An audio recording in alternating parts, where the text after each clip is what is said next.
On the Caribbean Sea, a happy family is having a wonderful vacation together on a yacht. The mother Julia jumps into the water to go for a swim, and while she's trying to relax, she feels something strange. However, she can't see anything around her, so she blames it on her imagination. Seconds later, the strange feeling returns. She still can't see anything, but this worries her, so she starts swimming back to the yacht. Suddenly something starts pulling at her leg and she desperately starts screaming for help. Her daughter Cassie can't hear her because she has her headphones on, while her husband Tom and her son Ben are busy with their fishing. Julia continues to struggle to stay afloat, and yelling is getting harder because of the water getting into her mouth. Soon Tom realizes he hasn't seen Julia in a while and searches the yacht until he finally sees his wife in danger. After getting the kids, Tom takes the yacht closer to Julia and jumps into the water. He quickly reaches his wife, holding her close to keep her afloat. He swims back to the yacht and the kids help them come aboard. The family comforts Julia, who doesn't know what happened, and blames it on a current. That night the family celebrates Ben's birthday with gifts and a cake. Cassie gets a call from her boyfriend, so she goes outside with a laptop to talk in private. He shows her that huge thunderous clouds have appeared above the city before the video call glitches and freezes. Cassie rushes back to her family to tell them what happened, and Tom blames it on being too far from land to get a good signal. At that moment they hear a noise and go outside to discover a pod of whales passing by. Tom explains that whales follow the Earth's magnetic field, but when storms cause abnormalities, the confused whales follow the storms to the coast instead. Suddenly the yacht shakes, making Ben fall. Tom is worried that something may have damaged the yacht, so he goes diving to take a closer look. After a few seconds of searching, Tom resurfaces with a cut on his shoulder. Julia stitches the wound while Tom explains that he felt something behind him, and when he turned around, he got cut by the propeller. Whatever was swimming near him was really big, but he couldn't see it. What Tom did find was severe damage to the yacht, so they need to call for help. Julia repeatedly tries the yacht radio while Cassie keeps looking for a signal on her phone to no avail. Suddenly she's startled by a strange creature, but it's just Ben playing a prank with a mask. Eventually the yacht stops working and is stranded in the middle of the sea. Julia finds a voice on the radio, but it's all indistinct noise. Tom says they have enough water and food for 4 days, so they'll have to wait for a fishing boat to pass by. Suddenly the radar detects something nearby and the family hears a strange noise. They rush outside and are shocked to watch several meteorites landing on Earth, making huge impacts as they crash. A meteorite falls into the water nearby, so Tom rushes to force the yacht to move again. As the engine struggles to move ahead, another meteorite falls and hits the area. The family holds on to each other in fear, and Tom notices that the balls of flame aren't meteorites, they're satellites.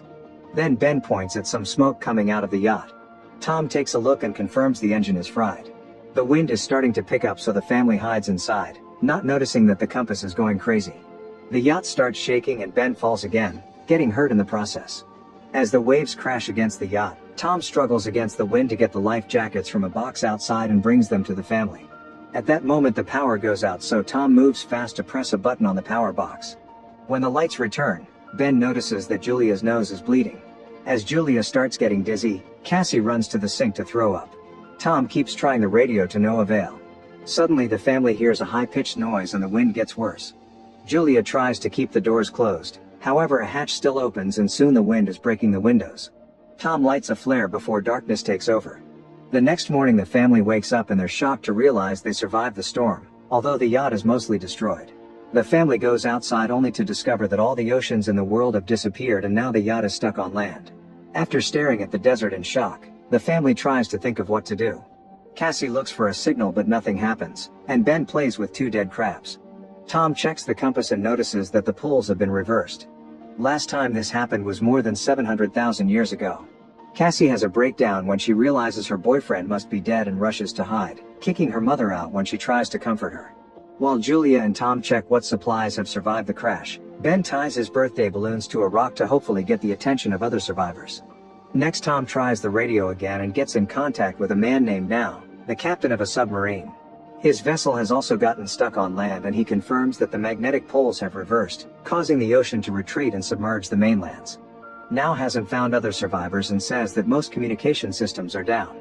Since there are occasional systemic movements, he's concluded that the poles will reverse again and the seas could return in a week. Now advises the family to climb as high as possible because things will get violent when it happens. His partner died during the crash and the submarine has room for 3 people. Julia and Tom convince him to save their kids, so he gives them his coordinates. Tom calculates that it'll take them 2 or 3 days to find the submarine, So he tells the family to have a good night of sleep because they'll leave early tomorrow. The next morning the family is packing their supplies when Tom sees something moving nearby. It's a limping man with a makeshift harpoon and a dog that keeps on barking. Tom approaches him and gives him a bottle of water, but he can't understand the man's language. After drinking, the stranger hits Tom with the bottle and kicks him in the face. A terrified Julia comes running, but it's too late. The guy is already stabbing Tom in the stomach with the harpoon. Tom's body twitches for a few seconds before the guy cuts his throat too. Next the man starts chasing after Julia and even throws the harpoon, which only cuts her shoulder. This doesn't stop Julia from rushing to the yacht and getting to her children, telling them to hide while she locks the doors. The siblings get inside the sofa and Julia gives them the flare gun before grabbing a knife and hiding in the bathroom. The man pounds on the door until he manages to open it and bursts inside. He grabs some food and starts searching the yacht, eventually going to the bathroom. Julia manages to avoid him by climbing out through a hole in the wall. The guy looks out and doesn't see her, but when Julia tries to sneak away, the dog starts barking at her. Suddenly it tackles her to the ground, leaving Julia no choice but to kill it with a knife. The stranger hears the dog whining and comes out to find its body, causing him to have a breakdown. Meanwhile Julia sneaks around the yacht and climbs to the top so she can get back inside through the broken window. Unfortunately the man finds her first and knocks her down with a punch.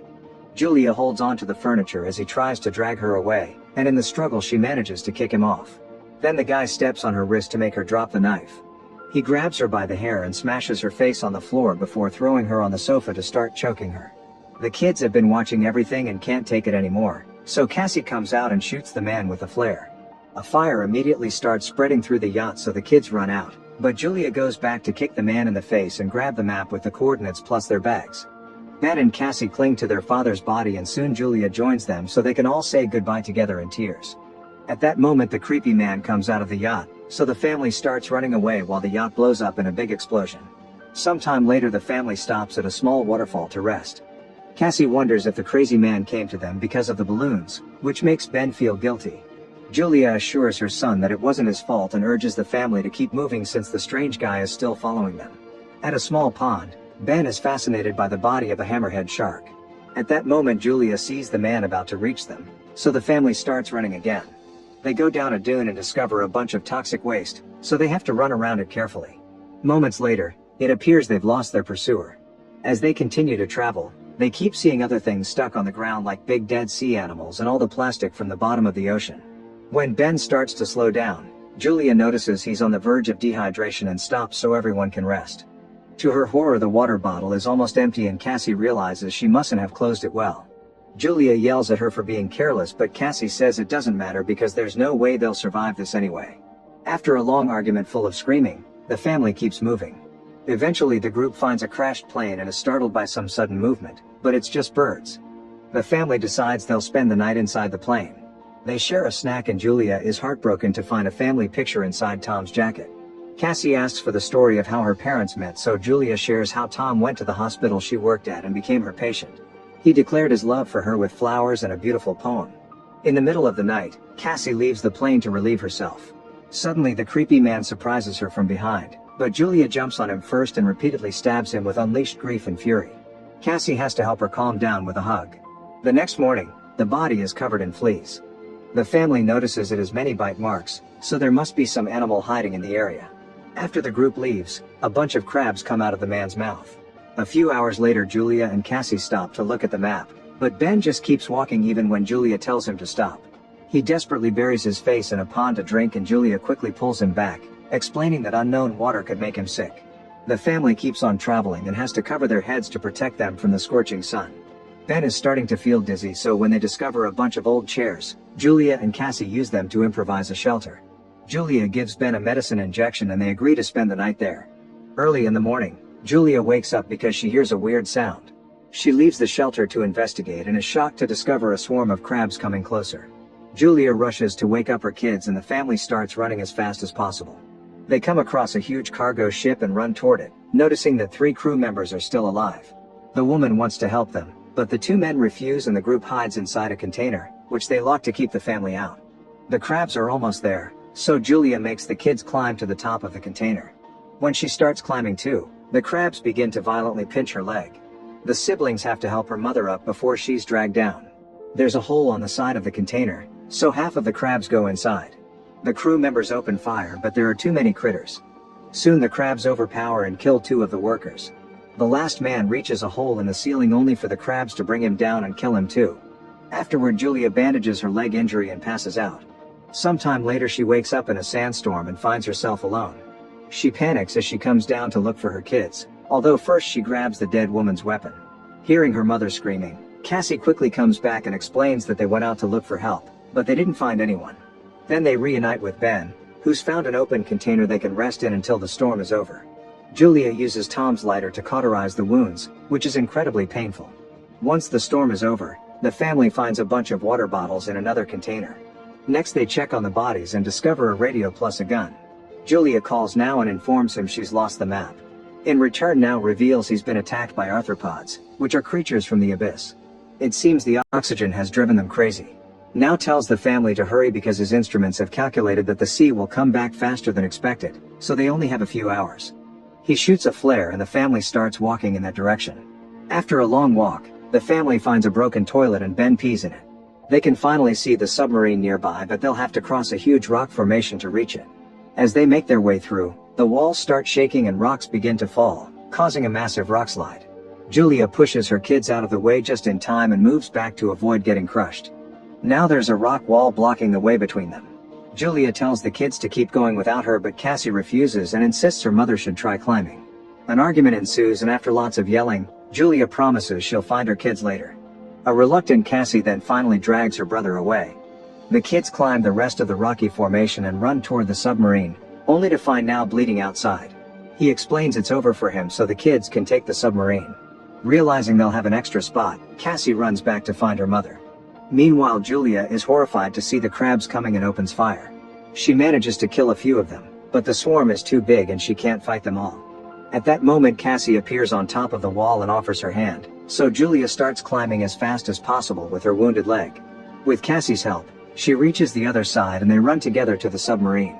Ben is already standing on the roof and opens fire to keep the crabs distracted while his family climbs too. The crabs find Now's body and immediately feast on it. Julia takes the gun and keeps the fire going while she makes the kids go inside. Once they're safe, she realizes she's out of bullets, so she throws the gun at the crabs and joins her children inside. The family makes sure to lock the hatch properly and watches the crabs surround the submarine on the windows. At that moment the ocean finally returns, so the trio rushes to their seats and puts on the belts before holding hands.